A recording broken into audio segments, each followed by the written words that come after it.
Hello there. I am making irie eggs.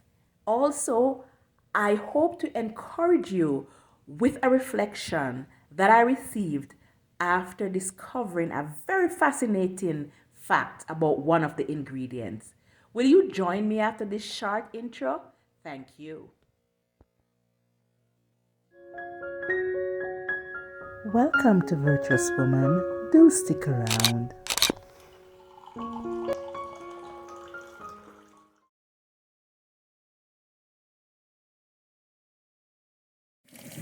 So you might be wondering, what is irie eggs? Well, it is my version of a frittata. It's a low carb breakfast idea that is cooked in a small amount of oil and it's loaded with colorful vegetables.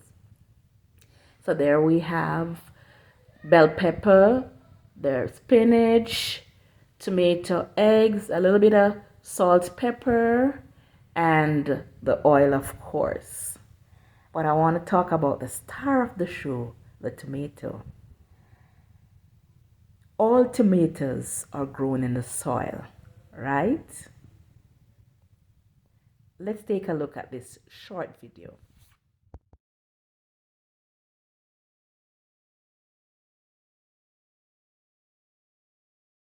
For tomato lovers, you may say that these are two fine looking, healthy tomatoes.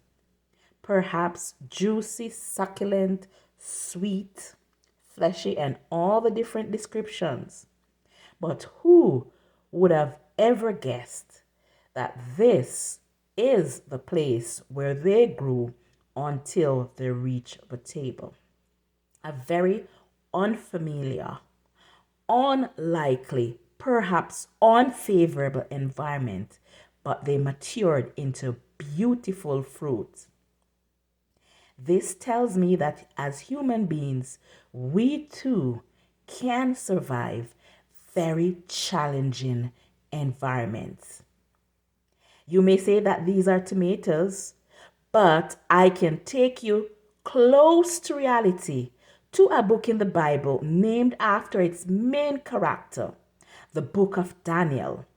Daniel was living in an environment that was so hostile, it challenged his beliefs, but he thrived.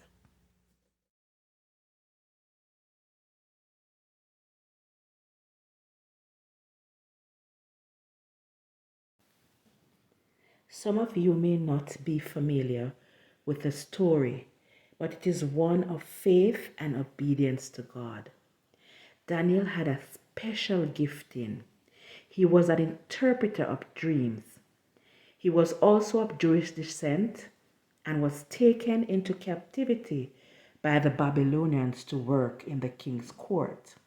First, they tried to assimilate him into a culture that was totally against his belief. They offered him food that he was prohibited from eating. But after praying to God, he came up with a different alternative. Daniel underwent a 3-year training program to work in the king's court, and after completion, based on his work ethics, he was promoted to a governor.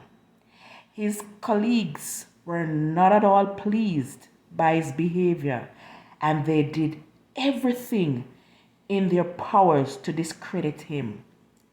They thought that they could get to him by breaking his faith. He was eventually thrown into a den of hungry lions for disobeying an order to worship God. I love what the Bible says in Daniel 6, verse 21, after the king came to check upon him the morning after. Daniel answered, "Long live the king! My God sent his angels to shut the mouth of the lions so they would not hurt me. For I have been innocent in his sight, and I have not wronged you, your majesty." What a God we serve. I don't know what your current experiences are, but if you're finding it hard to survive in your environment, don't give up. Pray like you've never prayed before. The Bible said that Daniel prayed 3 times per day, even in the midst of resistance. Maintain your integrity. Try to do your best not to compromise your standards. Then watch God work things out in your favor as he did for Daniel and many others. Thank you so much for listening. Until next time, be inspired and be an inspiration to others. God bless you.